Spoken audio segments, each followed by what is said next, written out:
kicked out of the game by his own coach. No one is bigger than the team, and I'm not going to focus and put a lot of tension on one individual. It has been a very difficult season for the Carolina Panthers. I mean, 1 year ago, this team actually seemed to have some hope. So much hope that they even decided to trade for Stephon Gilmore in the middle of the season. They took risks on quarterbacks like CJ Henderson that I was a huge fan of, and Sam Darnold actually started out his Carolina Panthers tenure doing fairly solidly, and obviously that eventually came crashing down, so much so that they were in a situation that they were able to select Ike Ekwonu with the 6th overall pick this past year. And it seems like it's just getting worse and worse and worse, because now it seems like after a scuffle on the sidelines between one of their wide receivers and their wide receiver coach and their head coach, a player has officially been traded. So before we get to the content, we do $100 cash giveaways each and every single week to a subscriber that turns on our notifications on our channel. We announced at the end of the video, and the last video that we announced a winner in was the Deshaun Watson video that we recently made. Also, that bot in the comment section down below is a fake. It's not me. Don't fall for that scam, please. I don't have a Telegram. Now that we got all that out of the way, break!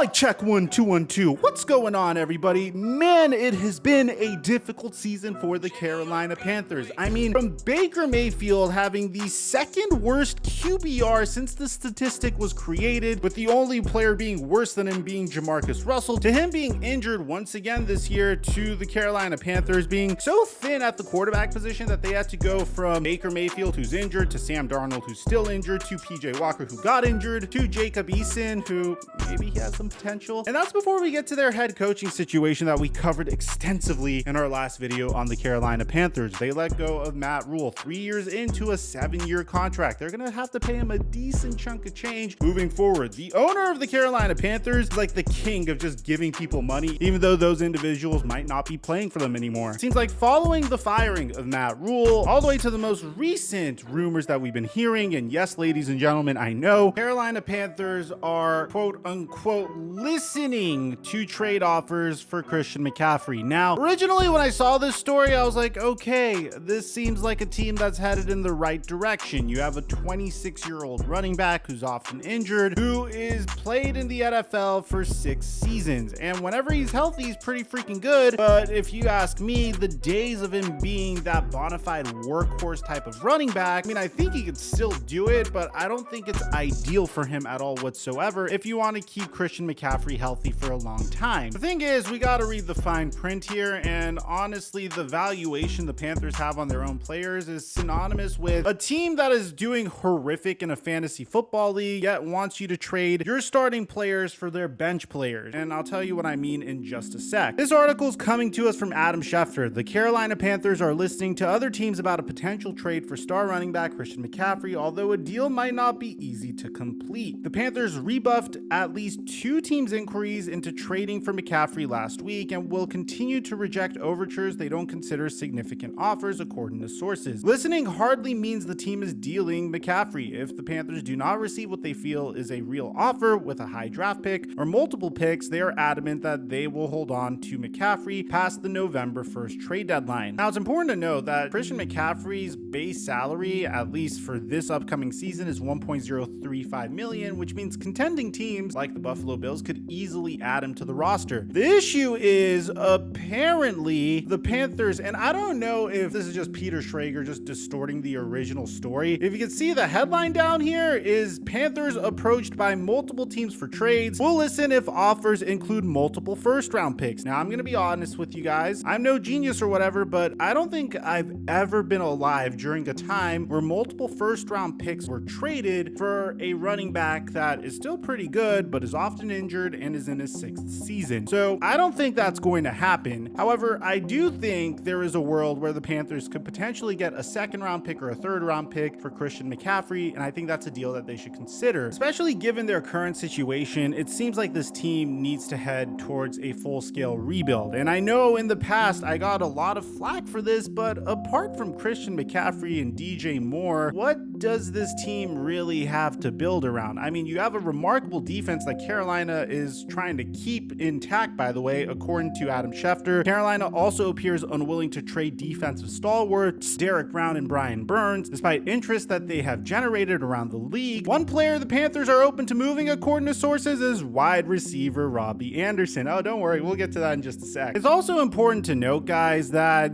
this year's free agency class features one of the deepest halfback classes that we've ever seen. I mean, in this offseason alone, you're going to see, and they're not necessarily all going to hit free agency, but Saquon Barkley, Kareem Hunt, Josh Jacobs, Tony Pollard, Devin Singletary, Jamal Williams, and Rashad Penny are all set to hit free agency. And the thing is, what's different about running backs that are set to hit free agency compared to, say, like wide receivers or quarterbacks that are set to hit free agency is running backs typically don't re-sign with their teams. I mean, it's a very complicated contract negotiation between a star running back and their team. Think back to DeMarco Murray in the 2014 season. I mean, he led the league in rushing, and the Dallas Cowboys opted not to re-sign him to the Philadelphia Eagles on a pretty nice contract and was out of the league 2 years later. What I'm trying to say is the only teams that would really be interested in McCaffrey's services this year, in my opinion, would be a team like the Buffalo Bills, who are really starving for that Super Bowl win. And to be honest, I think the only hole on their offense is the running back position. And just imagine just what Josh Allen and Christian McCaffrey could do as a tandem together. I don't even want to picture it, but that's just the very beginning of this. I don't even think McCaffrey is going to get traded because it seems like the Panthers are overvaluing him. But it gets way worse for the Carolina Panthers because I don't think I've seen something like this in my entire career as a YouTuber. I mean, yeah,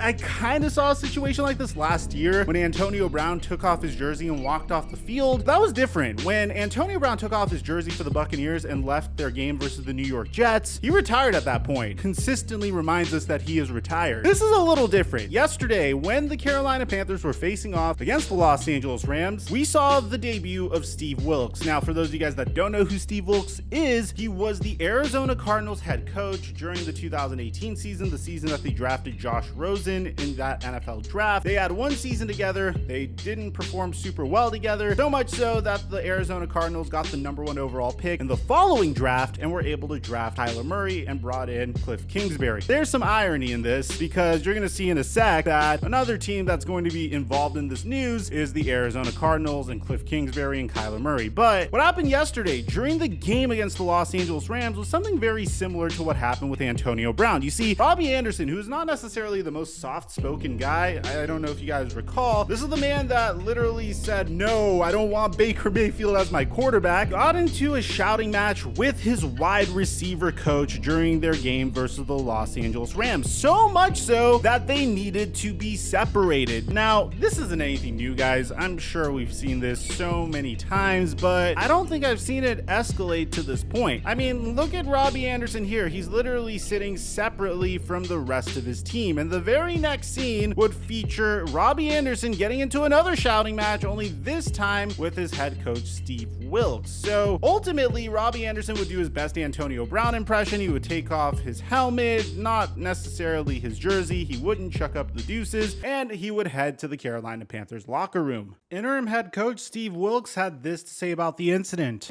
Well, I'm going to say this, is that no one is bigger than the team, and I'm not going to focus and put a lot of tension on one individual.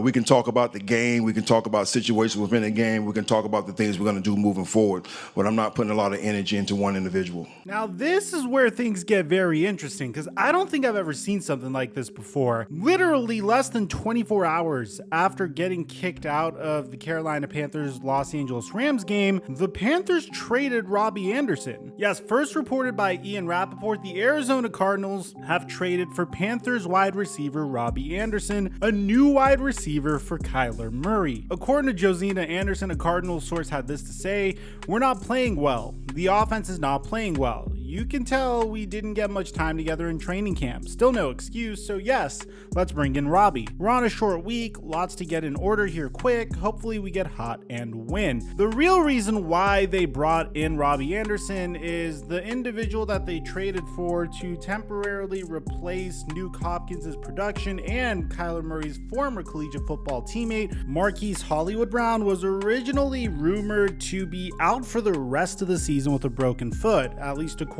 to Adam Schefter. Now, the updated information we have on this story actually is that Hollywood Brown got some good news, and this is coming to us from Ian Rappaport. Wide receiver Hollywood Brown, following the MRI on his foot, is that the foot isn't as bad as was initially thought. It's a small non-surgical fracture, source said. Recovery time is about 6 weeks. Now, get this, he's getting a second opinion from Dr. Robert Anderson moving forward. No, that's not the individual that they just traded for.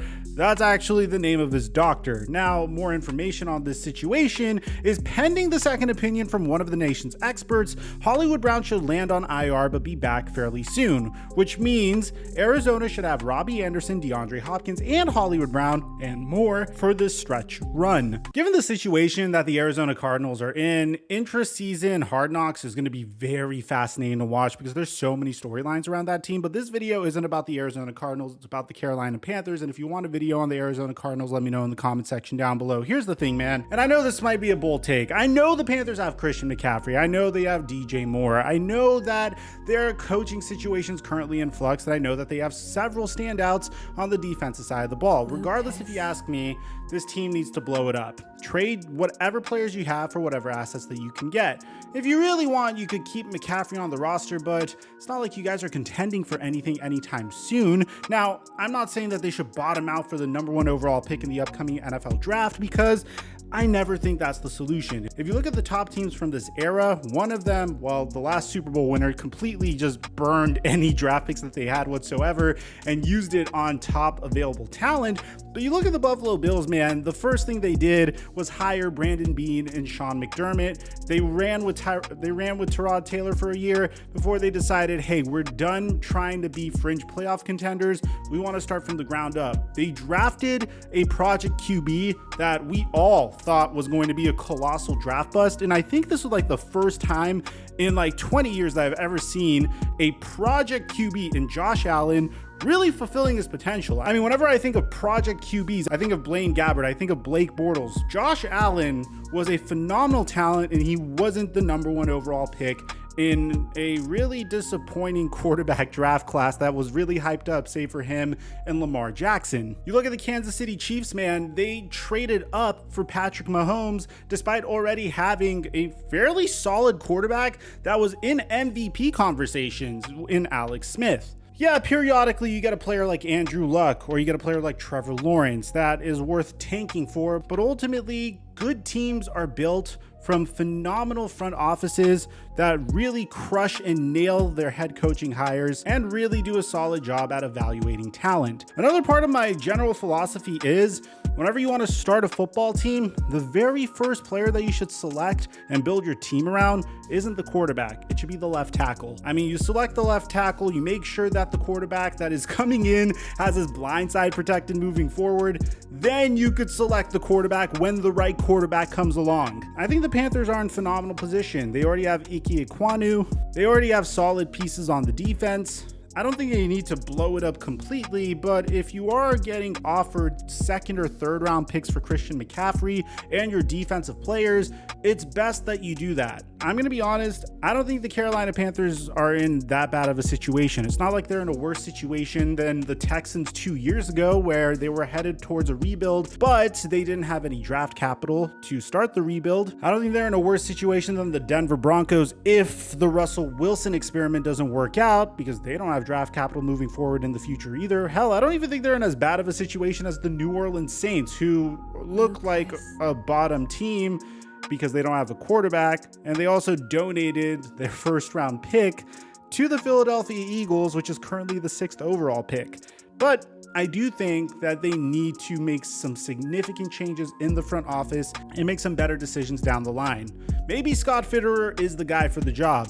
Maybe he's not. Maybe we should take one more season to find out. Let me know in the comment section down below what you think the Panthers should do. It's a complicated mess, it's a complicated situation, but I think it could be rectified.